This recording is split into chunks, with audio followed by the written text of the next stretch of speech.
Amados irmãos, graça e paz.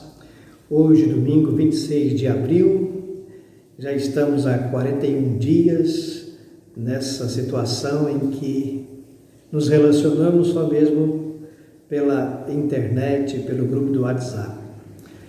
Nós queremos continuar nosso estudo no Sermão do Monte. E lembrando que investir tempo no estudo da Bíblia, em conhecer as Escrituras, é de fato a coisa mais importante da nossa vida. Lembro do Salmo 119, verso 92, onde o salmista diz assim: não fosse a tua lei, a lei do Senhor, ter sido o meu prazer, há muito já teria eu perecido na minha angústia. E de fato nós estamos vivendo dias de muitas angústias, muito sofrimento.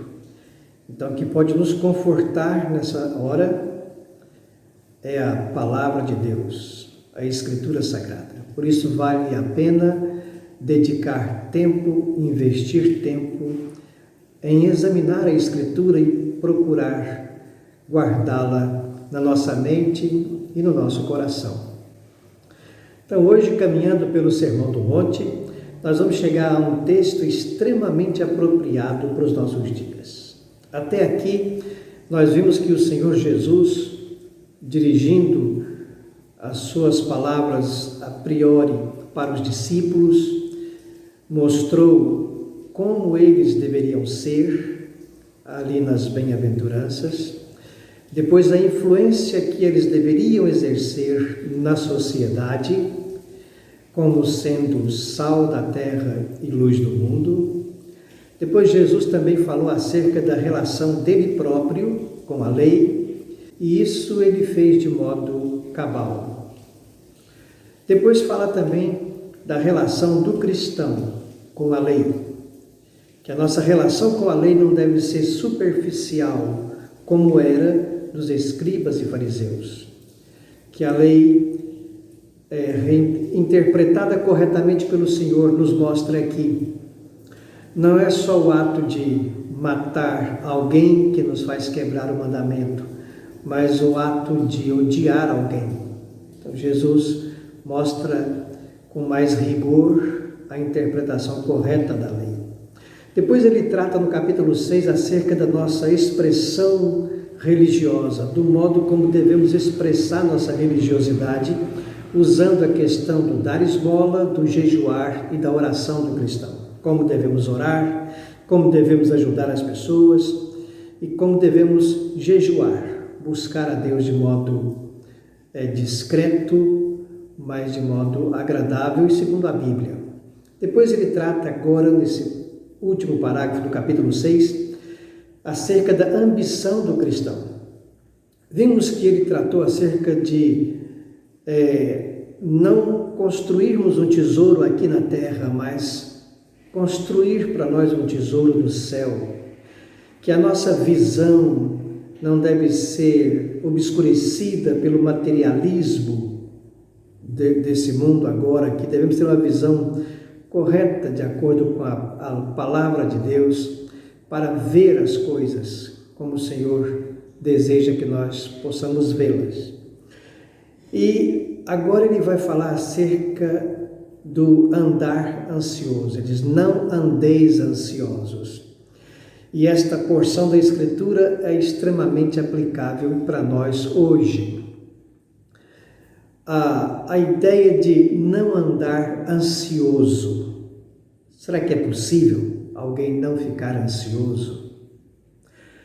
Pode alguém não ficar ansioso no meio dessa pandemia que nós estamos vivendo? Problema de saúde, pessoas morrendo por falta de atendimento médico, sem condições. Nós estamos vendo já no Brasil alguns lugares que estão em pânico. A crise econômica, pessoas que estão passando fome por consequência da pandemia. E não bastasse tudo isso, nós ainda temos o pandemônio político nos nossos dias. Crise na saúde, crise na economia, crise na política, tudo isso não tem como não gerar no coração de todos uma certa ansiedade. E nós cristãos também, por um momento, ficamos ansiosos. Alguns têm dito que a ansiedade é o mal do século. Por conta disso, o número de remédios calmantes e dessa natureza são vendidos em abundância nos nossos dias. Mas uma coisa que a gente precisa entender é que a ansiedade é pecado. E nós vamos observar isso, segundo as palavras de Jesus. Como pecadores que nós somos, todos nós pecamos, eu também tenho a minha ansiedade às vezes, e temos que lutar contra ela. E como vencer essa ansiedade? É isso que nós vamos observar nessa porção da Escritura, que vai do capítulo 6, verso 25 ao verso 34. Antes de ler o texto, nós vamos orar ao Senhor e pedir que Ele esteja abrindo nosso entendimento, desvendando os nossos olhos e falando ao nosso coração com a sua palavra. Senhor, nós te agradecemos por ter ainda esse privilégio e essa oportunidade de podermos compartilhar a palavra do Senhor. Que ela possa, ó Deus, alimentar nossa alma, fortalecer a nossa fé. Abra o nosso entendimento, desvenda os nossos olhos, ilumina a nossa mente, para que possamos compreendê-la de modo correto e agradável ao Senhor, em nome de Jesus. Amém.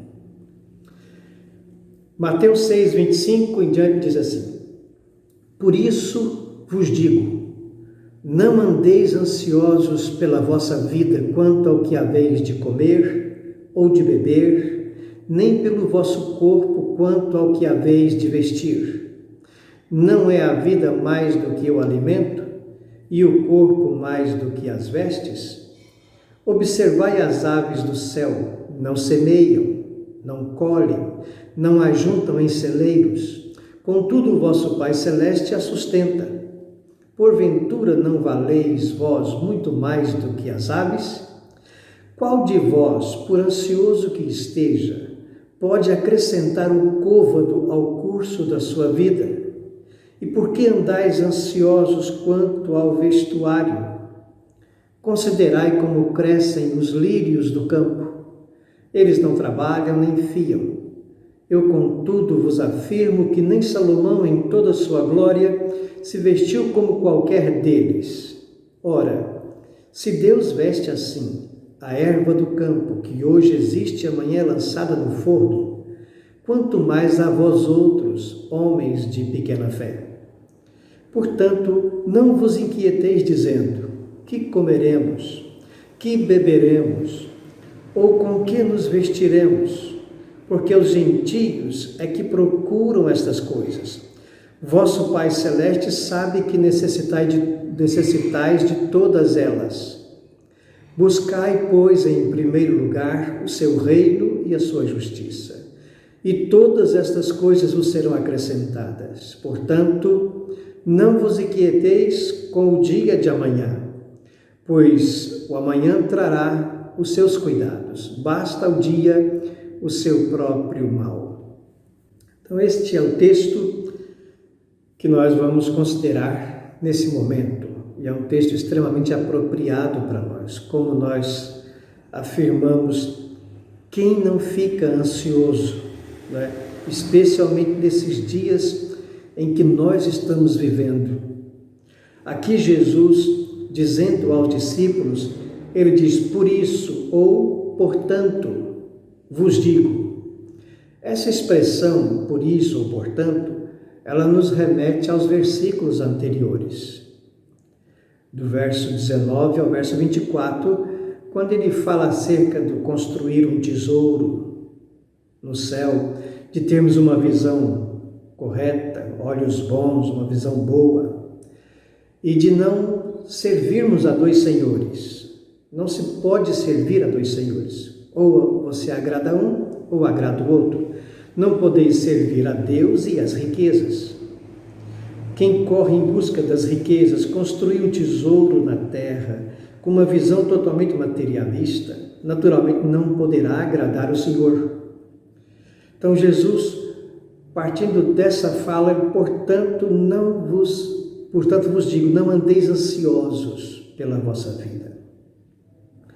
A ideia de não andar ansioso não quer dizer que nós não vamos ficar ansioso num momento ou noutro. Como já dissemos, somos pecadores. E como os pecadores, estamos sujeitos à ansiedade, que é um pecado também. E temos que lutar contra isso. O que não podemos é conformar com essa situação e lutar contra essa ansiedade. Jesus está mostrando que devemos olhar para a vida da maneira correta. E quando ele diz, não andeis ansiosos pela vossa vida, quanto a comer, beber e vestir, observa que ele está falando acerca de coisas elementares, coisas básicas. Comer, beber e vestir, mas que são coisas que todo mundo se preocupa. Todas as pessoas estão preocupadas com isso, o que comer, o que beber e o que vestir. Esse trio comanda a atitude, a vida de muita gente. Mas a ideia nossa hoje não é nem tanto quanto comer, beber e vestir. Felizmente hoje nós vivemos num mundo materialista, num mundo onde o consumismo é muito forte. E isso tem afetado até a vida da igreja, de muitos crentes. De maneira que a ansiedade de muitos não é pelo comer, beber e vestir, mas é pelo luxo, por coisas desnecessárias, das quais nós não precisamos, não necessitamos. Quando nós olhamos na realidade, nós temos muito mais do que precisamos. Às vezes as pessoas não param para pensar como era a vida de Jesus, dos apóstolos, naqueles dias quando Jesus disse essa palavra, no primeiro século, bem no início. Observa que para o judeu ter 2 ou 3 mudas de roupa já era comum, era natural, normal. Mais do que isso já era algo excessivo. Então, a vida naqueles dias era bem mais simples do que é hoje. Hoje, o consumismo é que tem levado muitos cristãos a pecar por essa ansiedade, em querer ter mais, sempre mais. Então Jesus diz aos discípulos, não andeis, é uma ordem, quebrada é pecado. Então a ansiedade, quando toma conta da nossa vida, se torna um pecado. E Jesus vai usar alguns argumentos. Por que não precisamos andar ansiosos? Então, o primeiro argumento ele diz, não é a vida mais do que o alimento e o corpo mais do que a veste? Ou seja, ele vai do maior para o menor. Se Deus nos deu a vida, não nos dará o alimento? Se Ele nos deu o corpo, Ele não nos dará a vestimenta para o corpo? Claro que sim. Talvez não nos dê aquele alimento que nós gostaríamos de ter, a roupa que nós desejávamos ter, mas sempre teremos o alimento e a roupa necessária. Jesus então chama a atenção dos discípulos para observar as aves do céu. Observai as aves do céu, elas não semeiam, não colhem, não ajuntam em celeiros, contudo o vosso Pai Celeste as sustenta. Então, as aves são assim, criaturas de Deus, e o Senhor as sustenta. Alguém poderia aqui pensar, bom, se é assim, então eu não preciso correr atrás do meu sustento. Mas se você parar para pensar, as aves, elas saem voando em busca do seu alimento. Elas vão encontrar o alimento. Então, aqui não dá lugar para o preguiçoso. Não dá lugar para querer cruzar os braços e que tudo lhe caia do céu, como o maná no deserto, né? Mas eles tinham que colher o maná, eles tinham que ir à luta também. Assim as aves também, elas são sustentadas pelo Senhor. Então Jesus, se faz assim com as aves, não será convosco? Se o nosso Pai Celeste, que é o Criador, que sustenta as aves, como nosso Pai, não nos dará o sustento? Lembra de que noutra passagem da Escritura, qual é o pai que o filho pedir pão lhe dará uma pedra ou uma cobra? Se vós que sois maus, sabeis dar boas coisas aos vossos filhos, quanto mais vosso Pai Celestial. Então ele sabe. Jesus também usa outro argumento dizendo: qual de vós, por ansioso que esteja, pode acrescentar um côvado ao curso da sua vida? Um côvado é uma medida de aproximadamente 45 centímetros por aí. Aqui a ideia de não tem como você acrescentar, a ansiedade, a sua ansiedade não vai acrescentar nada na sua vida, a não ser coisas ruins. Mas então não adianta ficar ansioso, não vai mudar a situação. Por isso no verso 28 ele diz: por que andais ansiosos quanto ao vestuário? Considerai como crescem os lírios do campo, eles não trabalham nem fiam.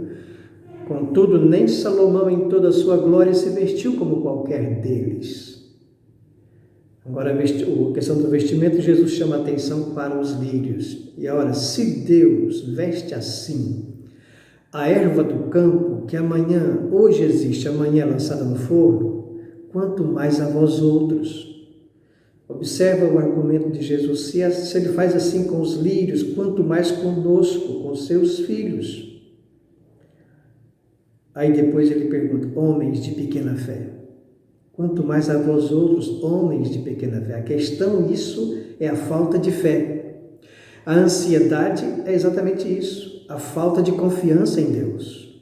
A ansiedade, ela é alimentada pela incredulidade, pela falta de fé. Quando nós não cremos em Deus, não confiamos na sua palavra, então a ansiedade toma conta da nossa vida. Isso é uma expressão da falta de confiança em Deus, da falta de fé. E a Bíblia nos ensina que aquele que se aproxima de Deus deve aproximar crendo que Ele existe e que Ele abençoa aqueles que o buscam. Então, esse é outro argumento do Senhor. Depois ele diz no verso 31, portanto, não vos inquieteis. A ansiedade traz a inquietude. Não vos inquieteis dizendo, que comeremos, que beberemos, ou com que nos vestiremos. O argumento de Jesus aqui é que quem se preocupa com essas coisas de maneira ansiosa são os gentios. Os gentios referem-se àqueles que não creem em Deus, que não têm o Deus da Escritura como Deus da vida deles. Eles creem em deuses, têm seus deuses que não são Deus de fato. Eles é que preocupam com isso. Com o que comeremos, o que beberemos, com o que nos vestiremos. Mas nós que temos o Pai Celestial, nós que temos Deus da Escritura como nosso Pai, não podemos agir como gentios. Eles é que preocupam com isso. Jesus, o vosso Pai Celestial, sabe que necessitai de todas elas. Deus conhece a nossa necessidade. Deus sabe do que precisamos. Então devemos confiar nele. A nossa falta de fé vai nos assemelhar aos incrédulos, aos ímpios. A ansiedade é uma expressão de incredulidade. Não crê na palavra do Senhor, não confia no Senhor. Por isso se deixa dominar pela ansiedade. A ansiedade, ela pode bater na porta do nosso coração. Ela pode perturbar a nossa mente, dia após dia. Mas ela não pode abrigar na nossa mente, no nosso coração. Quando nós conhecemos a palavra, cremos em Deus, confiamos no Senhor, então isso é que nos dará a vitória sobre a ansiedade.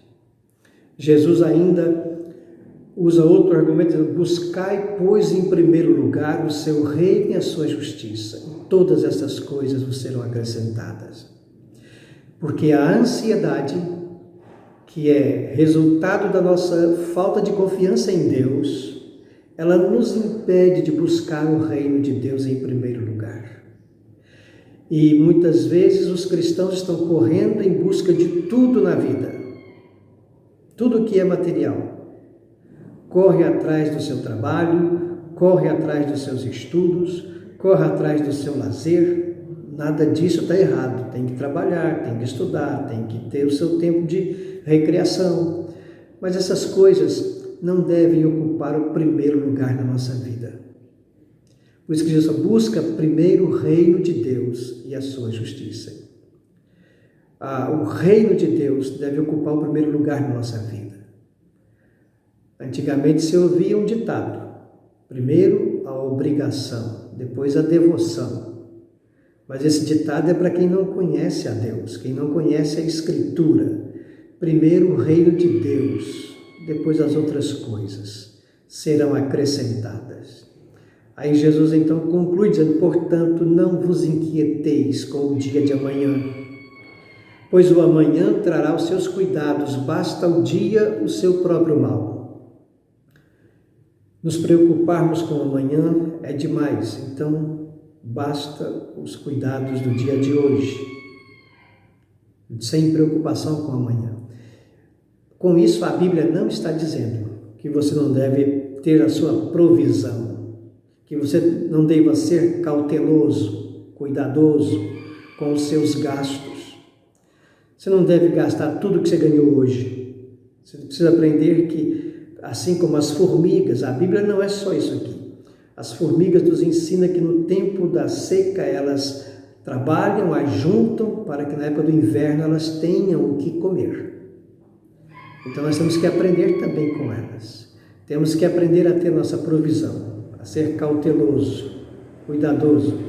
Muitas vezes, amados, a ansiedade que escraviza muitos cristãos e que adoece muitos cristãos é por gastos desnecessários, por gastos excessivos. A pessoa gastou com o que não precisava gastar, gastou além do que podia gastar. E por isso agora está ansiosa com as dívidas, com as contas que chegam e com os compromissos que não poderão cumprir. Então a ansiedade também, muitas vezes, é falta de atitude sábia, do uso do bom senso e de cautela. Nós temos que ser cautelosos, temos que usar o bom senso. Basta o dia de hoje o seu próprio mal. Não podemos trazer a ansiedade do futuro para o presente. Nós não vamos dar conta de carregar. Então, confiando no Senhor. Nós não aprendemos a orar, dá-nos o pão da semana, do mês ou do ano. Lá no deserto, o maná era recolhido todo dia, pela manhã. Isso nos ajuda a entender que precisamos expressar a nossa dependência de Deus todos os dias, todas as manhãs, em todo o tempo, dependendo do Senhor, confiando nele, sabendo que nele a nossa provisão está segura. Não precisamos andar ansiosos, agoniados como muitos. Então a ansiedade ela é desnecessária. Nós temos um Deus, um Pai Celestial que cuida de nós. A ansiedade depõe contra a nossa falta de fé, nossa incredulidade. Por não confiar em Deus, então, a ansiedade toma conta da nossa vida. Então, confiemos no Senhor, confiemos na Sua palavra, andemos segundo os seus ensinos. A ansiedade também não vai mudar nada. A ansiedade só vai acrescentar coisa ruim na sua vida. Doenças físicas, vai atrapalhar o seu casamento, seu relacionamento com os filhos, com os irmãos, será uma pessoa irritada, uma pessoa nervosa, mal educada e revela a nossa incredulidade. Portanto, não andeis ansiosos, confiemos no Senhor, nosso Pai Celestial. Ele é que cuida de nós, andemos com prudência, cautela, sabedoria, segundo a Escritura Sagrada. Que Deus nos ajude, irmãos, a guardar no coração a sua palavra, para que possamos atravessar esses dias de terríveis problemas que estamos enfrentando, tanto na saúde, quanto na economia e na nossa política. Oremos pelo nosso país, oremos pela igreja, oremos por nós, para que Deus tenha misericórdia de nós. Que Deus nos abençoe. Amém.